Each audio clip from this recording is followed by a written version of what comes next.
प्रिय दोस्तों, आज की इस वीडियो में आप सभी का स्वागत है।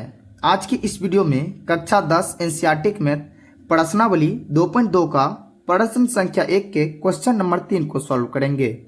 जैसे कि इससे पहले वाले वीडियो में हमने प्रश्न संख्या 1 और 2 करा रखे हैं। यदि आपने उस वीडियो को अभी तक नहीं देखा है तो उस वीडियो का लिंक आपको डिस्क्रिप्शन बॉक्स में मिल जाएगा। तो चलिए यहाँ पे देखिए मेरा क्वेश्चन क्या कह रहा है। कह रहा है निम्न द्विघात बहुपदों के शून्यक ज्ञात कीजिए और शून्यकों तक गुणांकों के बीच के संबंध की सत्यता की जांच कीजिए। तो चलिए हम इस क्वेश्चन को सॉल्व करते हैं। तो यहाँ पे मेरा क्वेश्चन दे रखा है 6x² - 3 - 7x। इसको पहले हम व्यवस्थित यानी सीधा करके लिख लेंगे। तो क्या हो जाएगा 6x², उसके बाद x वाले टर्म को लिखेंगे -7x - 3। अब लिखेंगे हल।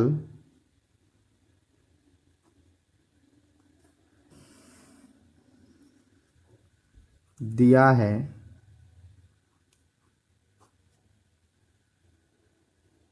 क्या दे रखा है 6x² - 7x, उसके बाद -3। उसके बाद लिख देंगे 6x² - 7x - 3 बराबर 0। शून्य हम इसलिए लिए क्योंकि यहाँ पे इसका हम शून्य ज्ञात कर रहे हैं।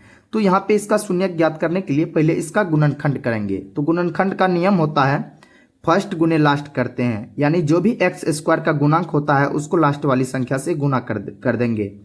तो यहाँ पे x² का गुणांक क्या दे रखा है 6 दे रखा है, उसको लास्ट वाली संख्या से गुना कर देंगे। तो यहाँ पे गुना करते हैं तो क्या हो जाएगा 6 × 3 हो गया 18, यानी -18 आया है। अब हमको दो ऐसी संख्या लेनी है जिसको गुना करने के बाद -18 प्राप्त हो और जोड़ने या घटाने के बाद ये बीच वाला संख्या पूरे यानी -7 पूरे।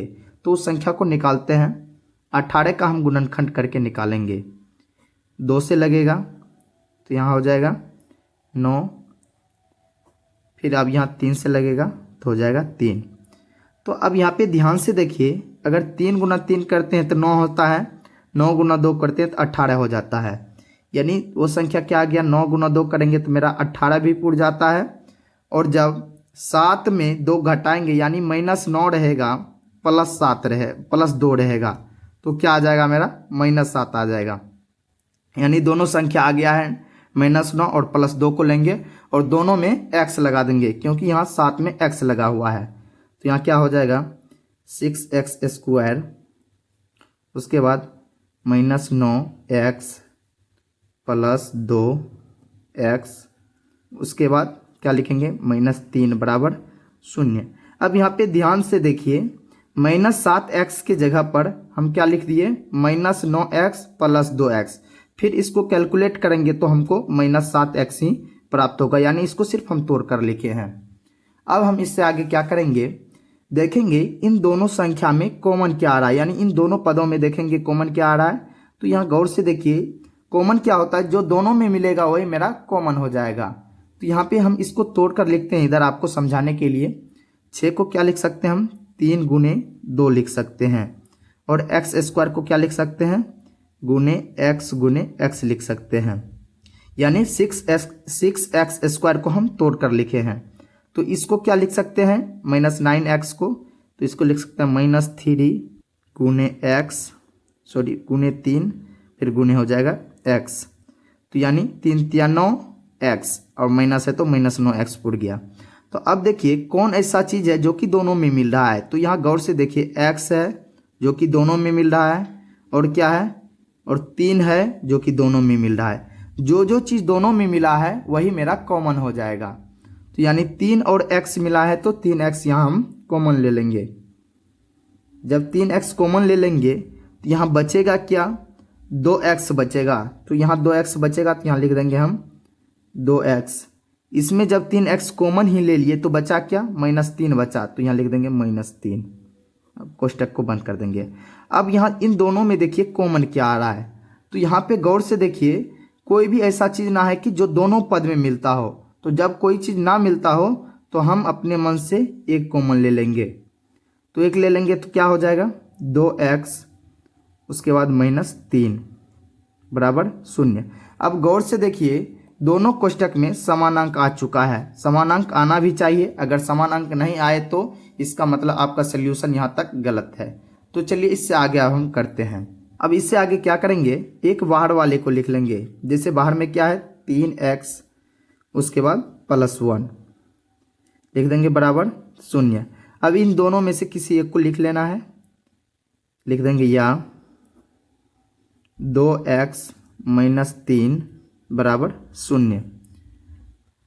अब हम क्या करेंगे, ये जो 3x है इसको स्थिर रखेंगे और +1 को बराबर के उस साइड भेज देंगे तो क्या हो जाएगा -1। तो इधर क्या हो जाएगा, इधर हो जाएगा मेरा 2x को स्थिर रखेंगे और -3 को बराबर के उस साइड भेज देंगे तो +3 हो जाएगा। तो अब इधर यहाँ पे क्या होगा 3x के साथ गुने में है, बराबर की साइड जाएगा तो हो जाएगा भाग में।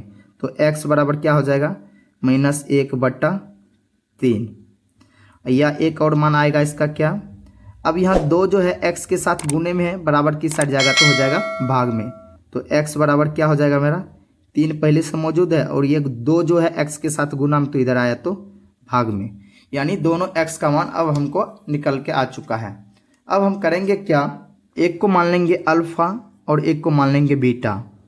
हम दोनों में से किसी को अल्फा बीटा मान सकते हैं, इसमें कोई दिक्कत नहीं है। तो अब यहाँ पे कहता है शून्यकों की जांच करने के लिए, तो हम यहाँ पे लिखेंगे जांच, क्योंकि हमको जांच भी तो करना है। तो यहाँ पे लिखेंगे a।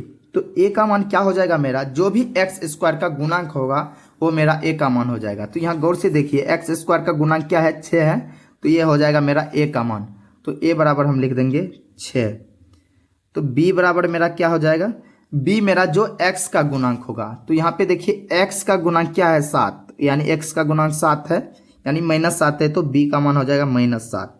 अब c का, अब देखिए c नंबर, अब देखिए c का मान क्या हो जाएगा, अचर पद जो होगा, तो अचर पद क्या है -3 है, तो यहाँ c का मान हो जाएगा अचर पद यानी -3। अब लिखेंगे हम शून्यकों का योगफल। क्या लिखेंगे,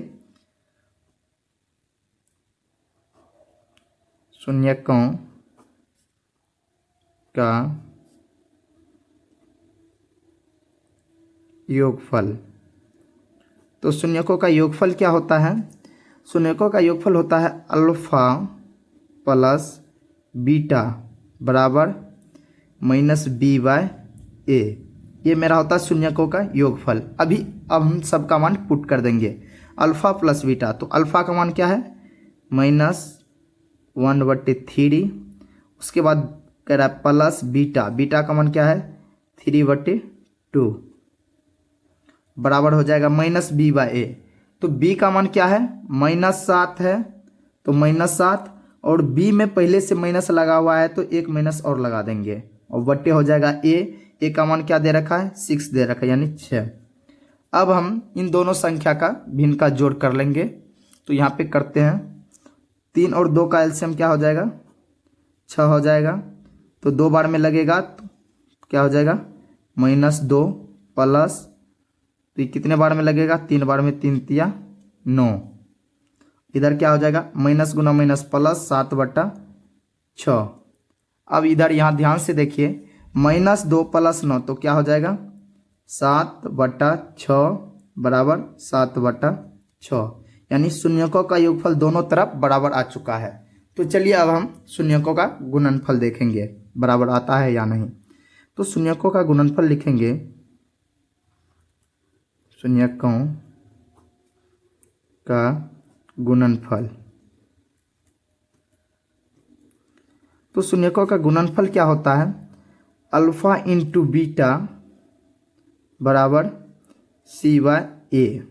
अब सभी का मान हम पुट कर देंगे। अल्फा का मान क्या है -1/3, तो लिखेंगे -1/3, उसके बाद इंटू मतलब गुना, और बीटा का मान क्या है 2 यानी 3/2 है बीटा का मान, तो लिखेंगे 3/2 बराबर c/a। c का मान क्या है -3 और a का मान 6।